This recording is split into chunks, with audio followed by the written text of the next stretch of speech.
우리 집사님의 말씀 속에 벽이 허물어졌노라고 하나님이 정말 좋다고 고백하는 그 고백이 정말 진심이 담긴 고백인 것을 알게 됩니다. 저희가 19년 동안 장소영 집사님을 보게 되었는데 그 비포와 애프터가 근래에 너무 다르기 때문에요. 이분이 정말 말씀으로 기도로 찬양으로 누리게 되는 은혜가 그 행복과 기쁨이 무엇인지 기도 제목을 써내셨는데요. 내가 복음 증거하며 살기를 원합니다. 그게 1번이었습니다. 복음을 아니 복음을 증거할 수밖에 없는 일들이 우리 집사님에게 일어나게 되는 것을 보게 됩니다. 우리 호산나 공동체에 그런 은혜로운 일들이 계속적으로 일어나게 되기를 주님의 이름으로 축복합니다. 복음으로 변화되고 복음의 능력을 누리며 하나님의 의를 살아가게 되는 사람들이 수없이 일어나게 되기를 주님의 이름으로 축복합니다. 우리 다시 한번 우리 장소영 집사님에게 한번 격려로 또 감사로 박수하겠습니다. 네, 감사드립니다. 네, 우리 성경 말씀 함께 봉독하겠습니다. 마가복음 12장 38절에서 44절의 말씀입니다. 마가복음 12장 38절에서 44절의 말씀입니다. 마가복음 12장 38절에서 44절의 말씀을 우리 함께 한 절씩 교독하시고 우리 44절 말씀은 우리 한 목소리로 읽겠습니다. 예수께서 가르치실 때 이르시되 긴 옷을 입고 다니는 것과 시장에서 문안받는 것과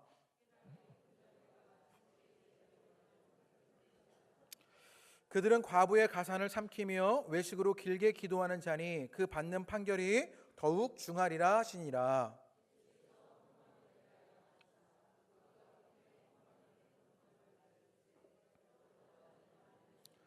한 가난한 과부는 와서 두 렙돈 곧 한 고들란트를 넣은지라.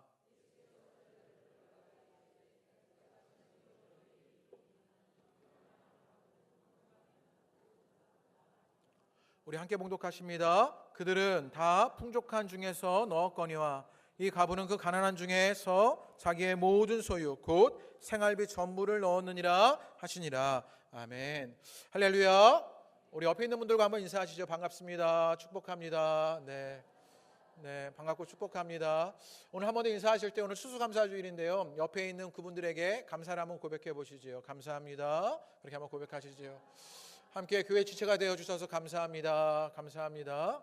모두 감사합니다. 야, 이게 벌써 1시간이 지났는데 이제 또 설교야? 이렇게 생각하시는 분이 있을 텐데요. 오늘 다행히도 설교가 아주 짧습니다. 함께 많은 은혜들을 나누게 되었고요. 이제 그것이 무엇인지, 그 감사할 일이 무엇인지 오늘 말씀을 함께 나누게 되기를 원합니다. 올해 최고로 감사해야 할 사람들은 누구일까요? 로또를 맞은 사람이 최고로 감사해야 할까요?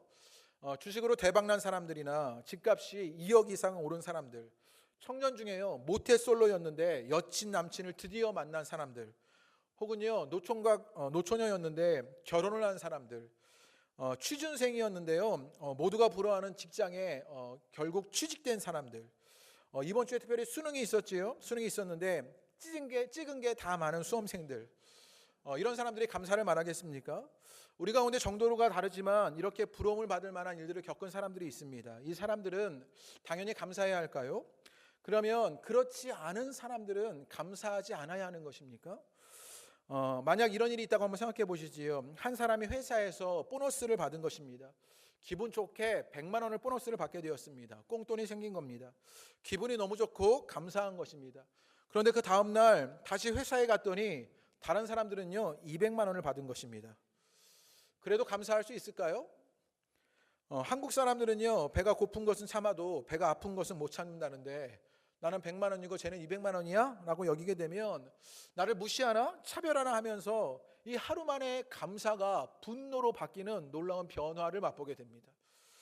우리에게 일어나는 감사가 무엇이냐를 한번 생각해 보게 되는 것이지요. 여기서 빌립보서의 말씀을 조금 귀담아 들을 필요가 있는데요. 우리 빌립보서 4장 11절에서 12절 말씀입니다.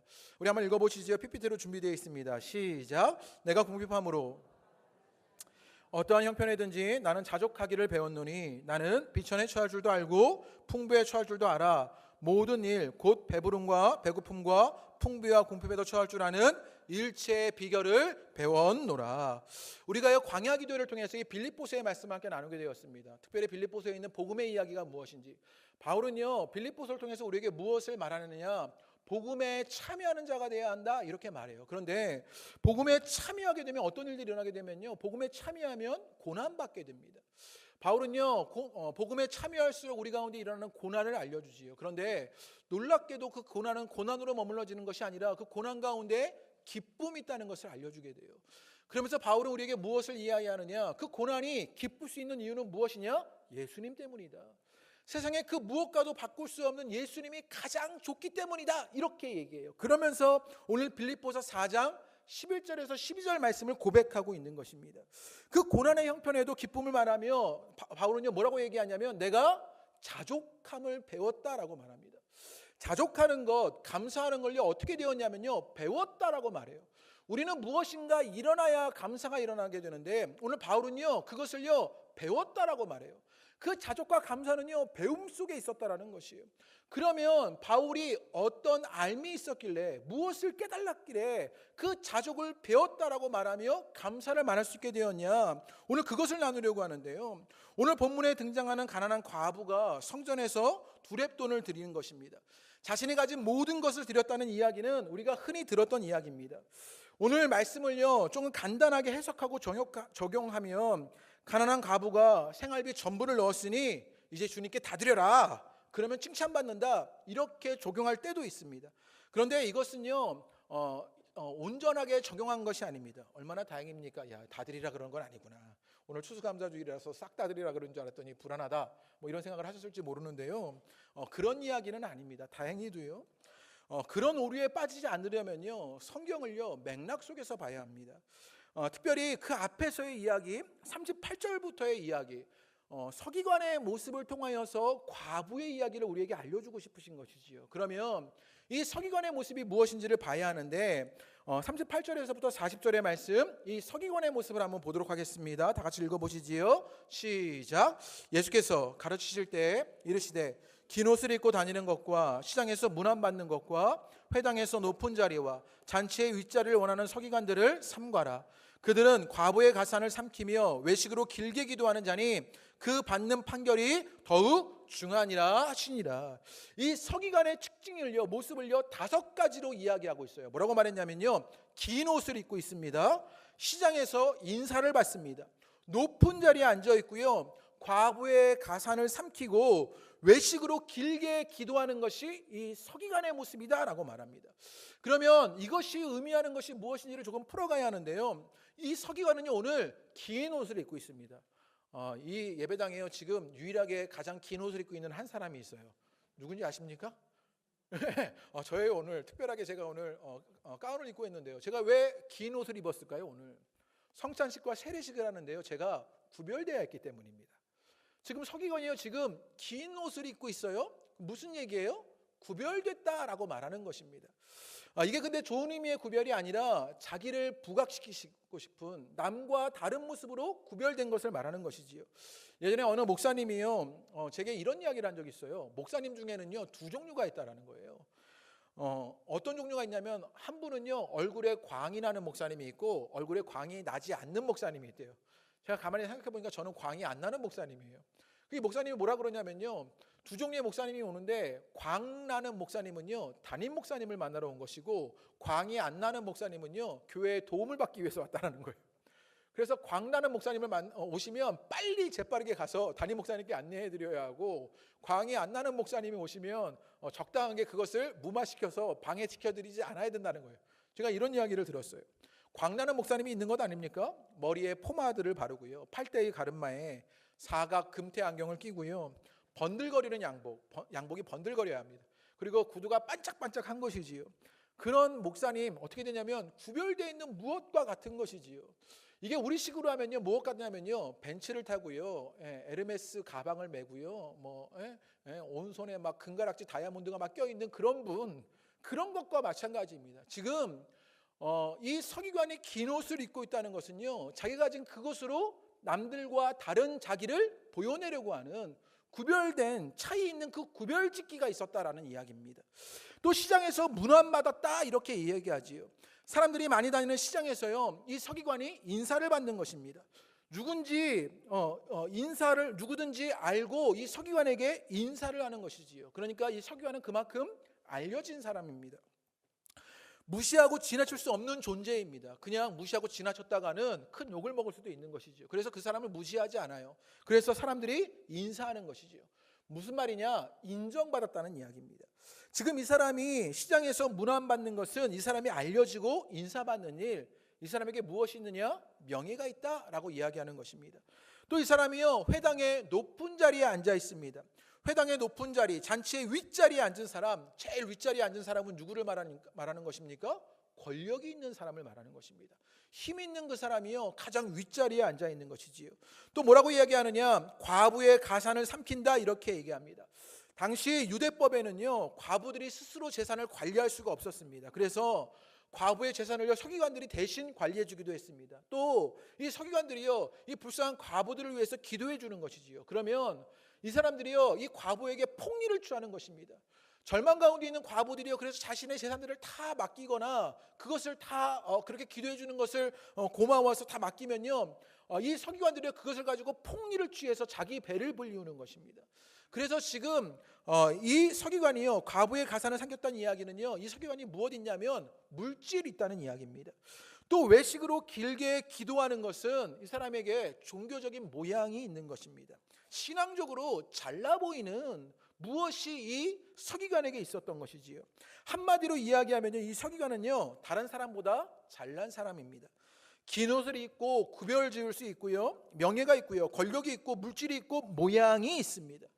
어쩌면 이 서기관이 가지고 있는 것은요, 우리가 바라고 원하는 그것을 이 서기관이 갖고 있는 것이지요. 욕망에 사로잡혀 있는 이 서기관이 그 욕망이 채워지는 삶을 살았던 것입니다. 그래서요, 긴 옷을 입고 다른 사람과 구별짓기가 되어지고요, 명예를 가지고 있고요, 권력이 있고요, 물질이 있고 또 모양까지 있는 사람입니다. 우리가 감사가 일어나는 삶을 살고 욕망이 채워지는 삶을 살았던 이 서기관의, 우리가 이 예수님이 어떻게 보았는지를 알아야 하는데, 예수님이 이 서기관을 그런 우리가 원하는 그것을 체험받았던, 가지고 있었던 이 서기관을 예수님이 뭐라고 말씀하시느냐? 우리 40절 말씀 한번 읽어보겠습니다. 40절 다 같이 읽어보시지요. 시작. 외식으로 길게 기도하는 자니 그는 뭐라고 얘기하냐면 그 끝에요, 그 받는 판결이 더욱 중하다, 이렇게 얘기합니다. 제가 이것을 조금 쉬운 성경 번역, 표준 세번역으로 찾아보니까 어떻게 번역해놨냐면요, 이런 사람들이야말로 더 엄한 심판을 받을 것이다, 이렇게 얘기했습니다. 지금요, 이 사람은요, 우리가 갖고 싶은 모든 것을 갖고 있는지 모릅니다. 긴 옷을 입고요, 권력이 있고요, 명예가 있고요, 물질이 있고 모양이 있어요. 그런데 하나님, 예수님은 이 사람을 뭐라고 말하냐? 네가 더 엄한 심판을 받을 거다, 이렇게 이야기하는 것을 보게 되는 것이에요. 우리는요, 이 서기관처럼 살려고 얻으려고 안간힘을 씁니다. 우리 자녀들이요, 그렇게 살기를 기대하게 됩니다. 다른 사람과 조금 구별되게 살기를, 구별지어지기를 원하는 것이지요. 명예 있기를, 권력 있기를, 물질 있기를, 모양 있기를 바라게 됩니다. 그렇게 되면 감사하다고 말하게 되는 것이요. 그러면요, 주님께서는 이렇게 우리가 감사하다고 말하는 우리에게, 야, 니네가 그러면 더 엄한 판결을 받을 거야 라고 말씀하시면 우리가 속세를 떠나 살아야 하는 것입니까? 아니면 이런 것들을 얻어도 감사하지 말라는 것입니까? 우리가 무엇을 감사하고 무엇을 주님께 고백해야 하는지가 오늘 말씀에서 알려주려고 하는 의도입니다. 지금 너희가 진정으로 감사하는 것, 그것이 긴 옷을 입어서가 아니다. 너희가 물질을 얻어서가 아니다. 너희가 명예가 있고 권력이 있고 모양이 있어서가 아니다. 너희가 진정으로 감사해야 하는 그 한 가지가 있다라고 말하는 것과 마찬가지입니다. 그러면 과부의 모습을 통해서 그 한 가지가 무엇인지를 알게 되는데, 우리 42절 말씀을 보겠습니다. 그러면 이 과부, 이 서기관과 대조되는 과부의 모습은 무엇이냐? 우리 42절을 읽어보시지요. 시작. 와서 두렙돈 한 고들란트를 넣은지라. 한 가난한 과부가 있었습니다. 이 과부라는 말에요, 헬라어 원어적 의미가 무엇이냐면 없다라는 뜻입니다. 그러니까 과부는요, 없어요. 뭐가 없을까요? 남편이 없지요. 또 남편이 없으니까 무엇이 없을 가능성이 많을까요? 자녀도 없을 가능성이 높았겠지요. 그러니까 이 과부는요, 없습니다. 없는 사람, 아무것도 없는, 긴 옷이 없고요, 명예가 없고요, 권력이 없고 물질이 없고 모양도 없는 그 사람. 그래서요, 인사도 받지 못하고 끝자리에 앉아야 했고 물질도 모양도 없는 사람이 이 과부였습니다. 그런데 이 과부가 무엇을 드렸냐면요, 두렙돈을 드리게 됩니다. 이 두렙돈이 얼마나냐면요, 한 고들란트다. 성경에요 친절하게 마가가 이렇게 설명해 주었습니다. 제가 주석을 보니까요, 이 한 고들란트는요 두 아사리온이고요, 두 아사리온은요 참새 5마리를 살 수 있대요. 뭐가 이렇게 복잡해 주석에. 그래서 제가 막 온갖 수학의 능력을 다 동원해서 막 계산을 열심히 해봤죠. 그러면 8대 2대 3대 2 뭐 이렇게 해가지고요 막 계산을 해보니까 겨우겨우 어떻게 해보니까 나오게 되었는데요, 이 두 렙돈으로 살 수 있는 건요 참새 반마리도 안 됩니다. 그러니까요 이 두 렙돈 가지고는요 참새 반마리도 사지 못해요. 지금요 예루살렘 성전에 있는 이 여인은요 희생제사를 지내려면 뭐가 있어야 했어요? 재물이 있어야 했어요. 그런데 그 참새 한 마리도 타지 못하는 정말 아무것도 없는 여인이 이 한 과부였던 것이지요. 그런데 이 과부가요 그 참새 한 마리도 안 되는 두 렙돈을 드렸을 때 예수님이 어떻게 평가하시냐면요, 43절의 말씀을 읽어보겠습니다. 43절 다 같이 읽어보시지요. 시작. 내가 진실로 너에게 이르노니 이 가난한 과부는 헌금함에 넣은 모든 사람들보다 많이 넣었도다. 지금요 그 앞에 부자들이요 많이 넣은 걸 보고 계셨어요. 그러면서 예수님 뭐라고 말하냐면 그 모든 사람보다 이 과부의 두렙돈이 훨씬 많다라고 말합니다. 이전에 부자들이 많이 넣은 것을 보시고는요 아무런 반응이 없으시다가 과부가 두 렙돈을 넣은 것을 보시고 많이 넣었다 이렇게 말하고 있는 것입니다. 그 이유가 있는데요, 그 이유를 44절에 예수님이 보시는 기준과 이유가 무엇이냐 44절에 등장하게 되는데, 우리 44절을 읽어보겠습니다. 시작. 이 과부는 그 가난한 중에서 자기의 모든 소유 곧 생활비 전부를 넣었느니라 하시니라. 여기에 중요한 말씀이 하나가 있는데요, 자기의 모든 소유 곧 생활비 전부를 넣었다라고 얘기합니다. 여러분이 한번 과부였다고 생각해 보십시오. 과부가 왜 생활비 전부를 드렸을까요? 과부가 에라 모르겠다, 어차피 두렙돈 있으나 마나한 것 헌금이나 하자 이러고 드려버렸을까요? 아니면 내가 여지껏 헌금하지 않아서 가난하고 과부가 된 것 같으니 이제 남은 것이라도 드려보자 하고 주님께 투자하는 마음으로 드렸을까요? 아닙니다. 오늘 마가복음에는요 그 이유가 무엇인지를 우리에게 알려주는데, 자기의 모든 소유 곧 생활비 전부를 넣었다 이렇게 설명하고 있는 것을 보게 됩니다. 그런데 여기서 말하는 생활비라는 말은요 헬라어로 비오스라는 말인데, 이 비오스라는 말은요 생명이라는 뜻이 있습니다. 그러니까 지금 이 생활비를 넣은 여인은 무엇을 넣은 것입니까? 네, 생명을 넣은 것입니다. 성경은요 우리에게 알려주고 있는 것이 무엇이냐, 이 여인이 주님께 드렸던 것은 무엇이었냐면요 자신의 인생 전체였습니다. 자신의 삶 전부를 내어드렸던 것이지요. 자신에게 있는 생명조차도 주님 손에 내어 맡겼던 것이 이 여인이 고백하는 신앙이었던 것입니다. 이 여인에게 그것이 가능했던 것, 이 과부가 그것을 할 수 있었던 이유는 무엇이냐, 내 인생이 주님에게 달려있다는 사실을 확신했기 때문입니다. 나는 그 어디에서 소망이 없고 내 인생은 오직 주님에게만 있습니다 라고 주님께 생명을 드려, 인생 자체를 드려 그 모든 것을 올인할 수 있게 되는 것이요. 과부는 주님을 확신했기에 감사로 자신의 생명과 인생 전체를 내어드릴 수 있었던 것이지요. 주님이 이 여인을 칭찬했던 기준이 바로 여기에 있습니다. 이유가 여기에 있습니다. 여기에 우리가 진정으로 감사할 수 있는 일들이 일어나게 되는 것입니다. 어떻게 감사로 자신을 내어드릴 수 있습니까? 오늘 이 사건이 일어나는 것을 봐야 하는데, 이 사건은요 어디에서 일어나는 것이냐면요, 우리 35절 말씀을 한번 읽어보겠습니다. 그 앞에 지금 이 과부의 이야기가 나왔던 그 앞에 모든 사건이 일어나는 그곳이 어딘지를 알려주는데요, 우리 35절을 읽어보시지요. 시작. 네, 여기까지만 읽어보지요. 지금 이 과부가 두렙돈을 드린 곳, 서기관이 있었던 곳, 예수님이 가르치신 곳, 이곳은 어디입니까? 성전입니다. 우리가 너무나 잘 아는 예루살렘 성전에서 일어난 일입니다. 성전은요 하나님의 임재와 통치가 일어나는 곳을 성전이라고 말합니다. 그 하나님의 임재 속에서, 하나님의 다스림 속에서 일어나는 것이 무엇이었냐, 우리가 생각하는 것과 다른 그 변화였던 것을 보게 되는 것이지요. 하나님의 통치와 다스림 속에 그 성전에서 일어나는 일은 세상이 말하는 기준과 세상이 말하는 어떤 무엇과 다른 그것이 일어나고 있었던 것이에요. 그래서 이 여인은요 감사로 자신을 드릴 수밖에 없었던 것이에요. 내가 이 땅에서는요 긴 옷도 없고요, 명예도 없고, 물질도 없고, 권력도 없고, 모양도 없어요. 아무도 나를 인정해 주지 않아서 인사하지도 않아요. 그런데 그를 알아주는 한 분이 계십니다. 그를 찾아주는 한 분이 계셨어요. 누구십니까? 예수님이었던 거예요. 이 여인은 그 예수님을 알기에 자기의 생활비를 모두를, 생명을, 인생 자체를 들여서 감사를 고백하게 되었던 것이요. 그 감사가 무엇으로 고백되는 것이냐? 그 성전에 계신 예수 그리스도로 말미암아 일어나게 되는 것이요. 부자가 많이 낸 것이 칭찬받는 것이 아니라 가난한 과부의 두렙돈이 칭찬받게 되는 그 하나님의 나라, 하나님의 통치, 하나님의 다스림 안에서 이 여인은 진정으로 감사하게 되는 것이요. 이 땅의 기준들이 뒤집혀지고요, 이 땅의 개념들이 넘어가지게 되는 것을 보게 되는 것이요. 어쩌면 우리의 모습도 아닙니까? 우리도 긴 옷을 입지 못했는지 모릅니다. 명예도 권력도 물질도 모양도 없는지 모릅니다. 그런데 주님은요, 우리 모습 그대로 사랑하여 주십니다.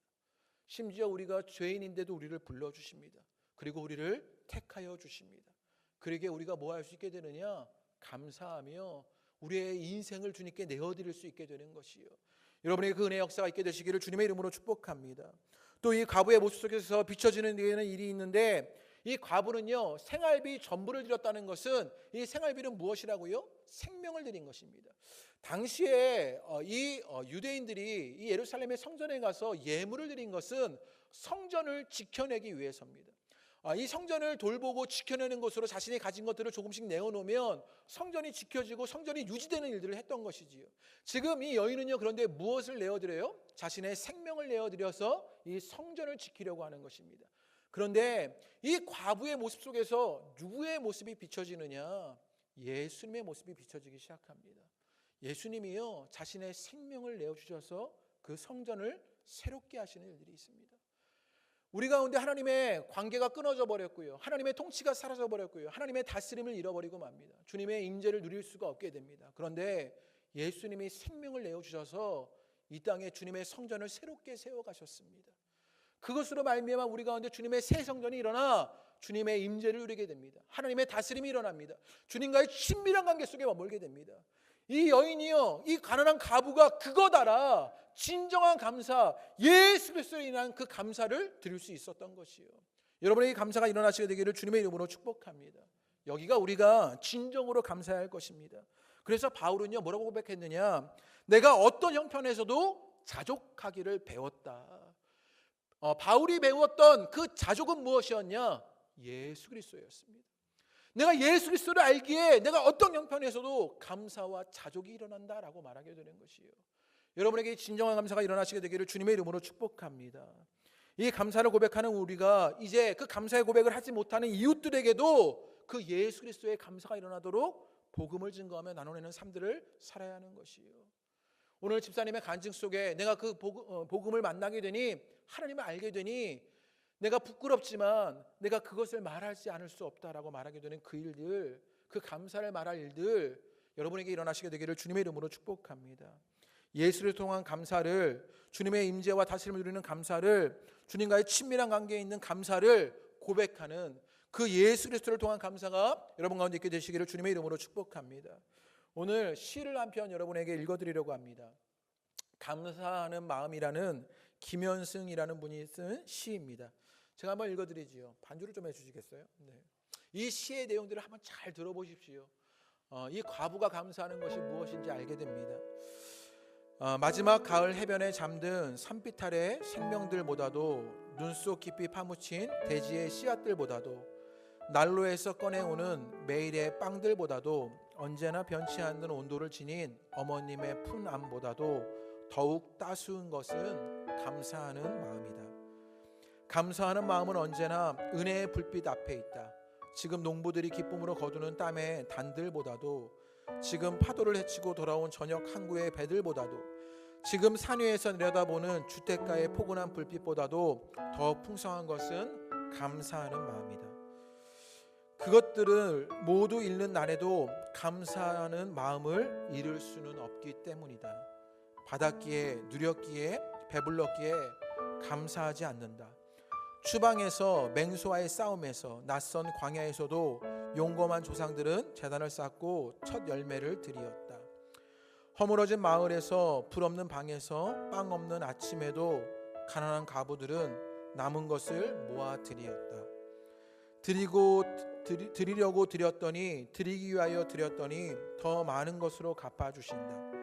마음만을 받으시고 그 마음과 마음을 담은 그릇들은 더 많은 금은의 그릇들을 보태어 우리에게 돌려보내신다.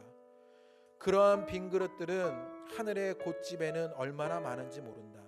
감사하는 마음, 그것은 곧 아는 마음이다.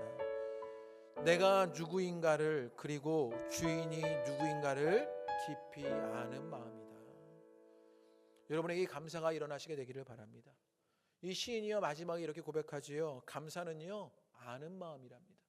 무엇을 아는 것입니까? 내가 누구인가를, 내게 예수 그리스도가 누구인가를 아니, 어떤 상황에서도 자족을 배운 그 바울처럼 감사를 말하게 되는 것이요, 그 감사의 삶이 여러분 가운데 있게 되시기를 주님의 이름으로 축복합니다.